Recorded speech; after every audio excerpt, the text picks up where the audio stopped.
shout out to Sagar and the BFC team. It's an amazing event. It's always been amazing. And I spent a lot of time with Sagar. This is a lot of work. So just another round of applause for Sagar and the BFC team. So it's been super interesting event. We had a politician turned investor. Then we had a Web3 guy. Then we had the investor. And then we have the politician, and now it's institutions. So obviously institutions are here, right? There's no doubt about that. So this whole thing is all about the challenges, the infrastructure, what we all need to do to get the institutional finance up with the speed as what we have seen the promise of Web3 and the related economies. But before we go into serious stuff, talking about outdated tech, Bipin, who checks in bags these days if you lost your bag, as we were informed? That was the bigger question, like who's checking in bags? You forget about smart contracts. Why aren't you smart if not checking in the bags of trusting airline agencies? So having said that, amazing panel. In fact, I think when we were curating the panel, I think to me, it was an easier task because very experienced set of people here. Annelise, a good friend, author, she's brilliant. She has a book.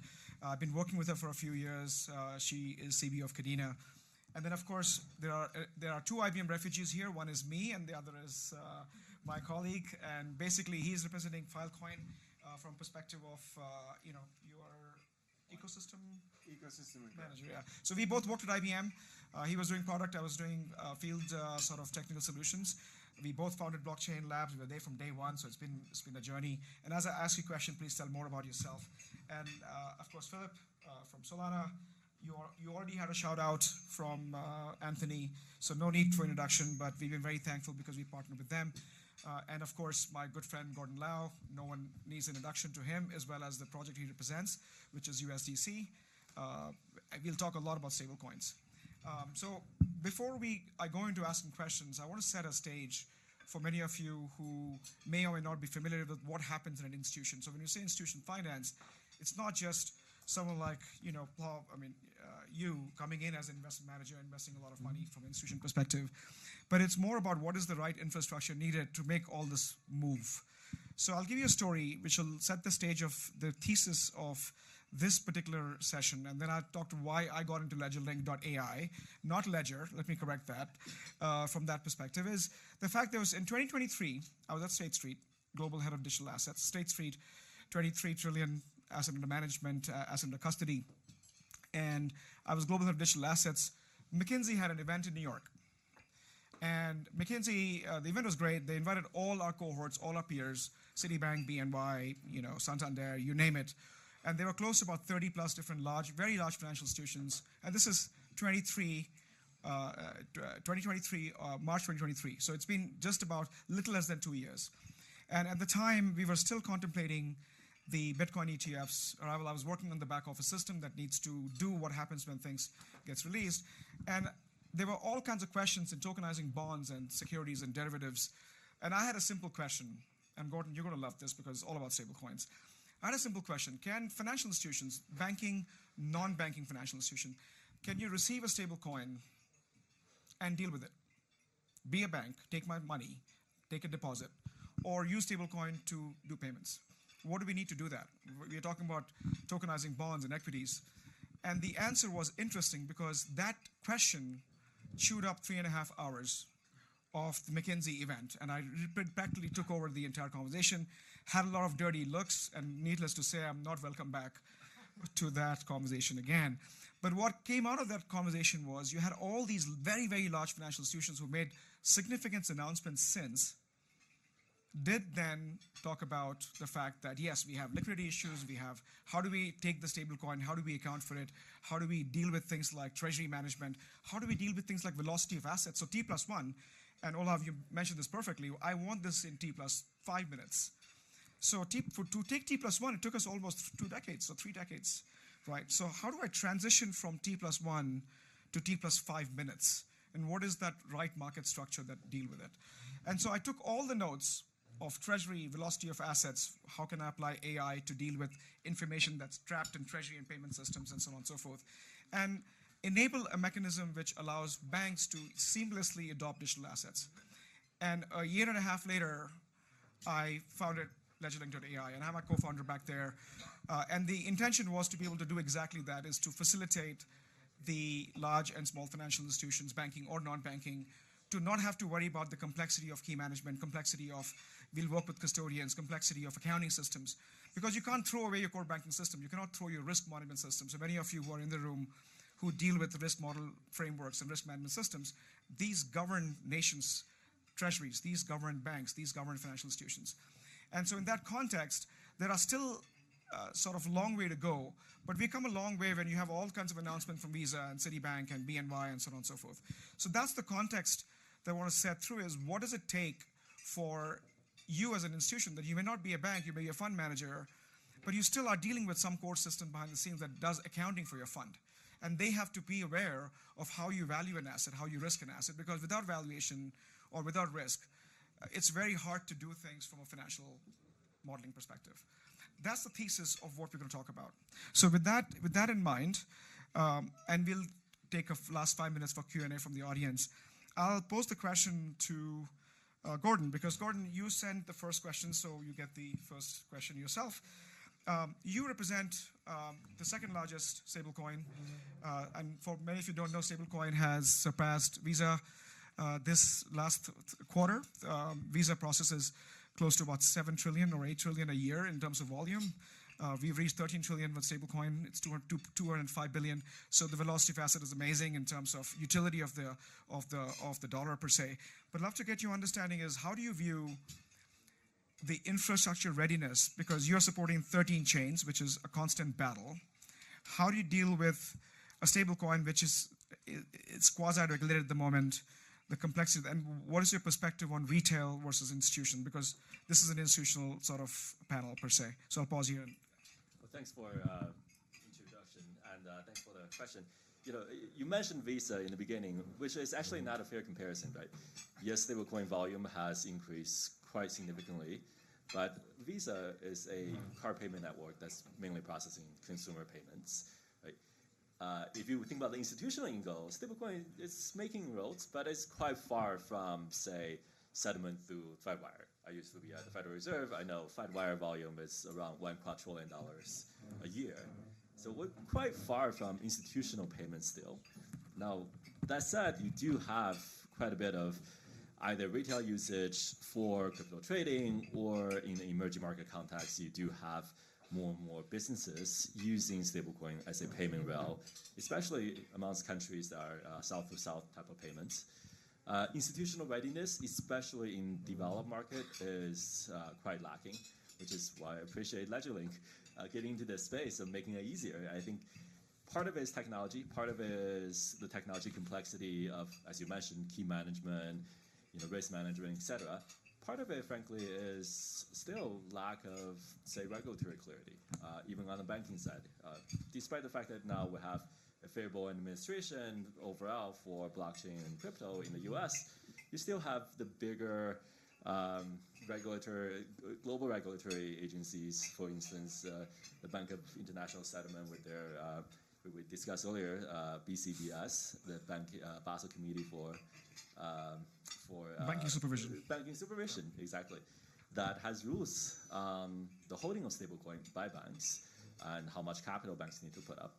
So I think for institutional readiness, it's both fitting together. The regulatory piece, I think, is coming together nicely over the next couple of years. Hopefully, that banks could start to really use stablecoin and also other tokenized assets on permissionless blockchain, which is a key differentiator, as well as on the technology piece with the help of LedgerLink and others, that you have more institutional readiness. What we currently see is a very fragmented landscape of technology solutions. Yeah. And it's not perfect, but it works for certain contexts, as I mentioned, the emerging market, but hopefully that will be more mainstream in the coming future. Got it. Philipp, I'll ask you this question, shifting from, I think, what Gordon laid out in terms of an instrument, a settlement instrument of sorts, and how it's penetrating different facets of various spectrum of payments from all the way from retail to security settlement. Solana, not to mention Solana has done fantastic in the last 2 years, emerged as a dominant sort of chain at number 3 spot at the moment. In fact, I think you surpassed in terms of DeFi volumes and a lot of NFT sort of work in that space. How do you see infrastructure readiness for institutions? So full disclosure, LedgerLink is a company we ported on Polymesh and on Solana, and next one is Kadena, which I'll get to in a minute. But how do you view institutional readiness from what are you doing as a foundation to make sure that the institution is comfortable with using blockchain as a transaction platform for all the things that US Treasury or any other banking regulator in the world would expect you to have security and resiliency built into the infrastructure itself? So because we can't have payment systems go down, no pun intended, that happened 2 years back for a few years, but love to get your point of view on that. Yeah, so maybe first to frame it, the Solana Foundation is one entity in the Solana ecosystem. So it's not a central entity, it's not giving a strategy or any top-down guidance. It's one entity in the system, in the ecosystem, and it has different mandates, but the main mandates are foster decentralization and support the ecosystem. Now, one main thing is also to build and make stable this foundation layer. And I would say you mentioned something like a system where we have settlement in 5 minutes. That sounds outrageous to us because settlement should be like within milliseconds or maybe 2 or 3 seconds. Looking at where the infrastructure is today, I think it's been tested very hard in very real life terms. So when NFT hype happened in the last cycle, that put a lot of stress, and that allows the chain, the foundation, the chain to become more stable because developers learn from this. There come ideas how to improve the stability of the network, and then the foundation may come in and fund something like this. So, but looking at the infrastructure now, to put a couple of numbers there, on a daily basis, there is more than 60 million transactions processed these days. It's not a peak, that's like recurring on a daily basis. DEX volumes, fair enough, that is a peak, but it was $35 billion were processed on decentralized exchanges. That's more than most of the centralized exchanges in the traditional world. The one thing I think where there's most work on the infrastructure layer is to build out the resiliency and so to make sure that downtimes don't happen, right? Correct. So we learned, or the ecosystem learned from past downtimes, but one of the main things is there's a second and a third client. So the software that the validator runs. Right now, there's one version of that software. If that has a bug, that is a problem. Now there's a second called FireDancer and the third, Syndica, being developed. They're not only higher in promise already also higher throughput rates, but it also creates a lot of stability because it's the redundancy. And anybody that ever done installed a system in a bank, knows that you need to have a plan B and a plan C. Got it. Cool. Porter. Yes. Thank you for that. So Filecoin, right? And the reason why I decided to get Porter as a part of the infrastructure elements is that when we look into public blockchain infrastructures, you have to begin to now align yourself with modality of tokenized assets and the constructs of blockchain as infrastructure. And as you know, Filecoin, a pioneer in decentralized storage. As I'm building LedgerLink, for example, we're looking into the fact that dealing with velocity of assets. And what generally happens is if you have a T+1, it takes a while for you to realize the value of the asset. It takes a while for Treasury to catch up. Usually there's a whole lag of the system. We are doing real time. I'm talking about 5 minutes, and of course, Philipp has to go with milliseconds, and that's the level of expectation we begin to have now from this new infrastructure. So the way I'm looking Filecoin, and I'd like you to expand on this from an infrastructure perspective, is that I cannot use my traditional technology infrastructure for data modeling and AI because I'm dealing with tokenized assets, dealing with the nuances of blockchain per se. And you are a blockchain native company, you're enabling blockchain native storage. So how do you see Filecoin? And again, it's a long shot to say, hey, it's a Web3, how do you get into institutions? But I do see a value in what you're doing in terms of data storage, the ability for me to deal with the physics of data mobility, to do real-time computation.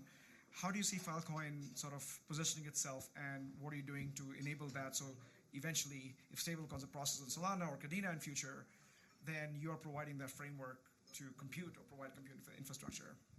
Yeah, so the big question I always ask myself on a daily basis is why decentralized storage for mass adoption? Like, I want to get into the institutional game and be a serious player there. And answering that why question is really challenging. If you look around Web3 today, my hypothesis and my vantage point says the best product and engineering teams are working on the AI problem in Web3. That is the killer use case. And when you break down, like, why is AI going to happen on Web3? What are the components of it that are going to resonate with a larger audience base? And it's the verifiability. So Filecoin, as an example, we verify that your storage is still in the place that you left it every 8 hours approximately. And this is, we're an archival storage solution. So, at the bottom of the stack, the very bottom, but that verifiability has real value. You're seeing enterprises and banking institutions getting into verifiable compute, trusted execution environments. So, having that auditability of, what processes were run, what data was used, where is that data, when was it run? You can have that all mapped out, and that transparency and auditability in an enterprise LLM structure, that's taking off. And so when I look at, you're getting into a verifiable compute, and there's a lot of verifiable compute players in the Web3 space. Obviously we have compute networks, and what makes sense from our perspective is when you're doing that compute, can you put the data next to it? So you want to pair the compute and the data. So compute next to data, if you will, or compute over data. And that has a lot of efficiencies where you're getting some of that throughput because you don't have to move the data around from where you want to do the compute to where you want to do the storage. And so Filecoin's trying to play in this space where, again, it's not a hard leap for enterprises who are already bought into verifiable compute, trusted execution environments for AI, and having that auditability, verifiability on chain, to go one step further to go to verifiable storage.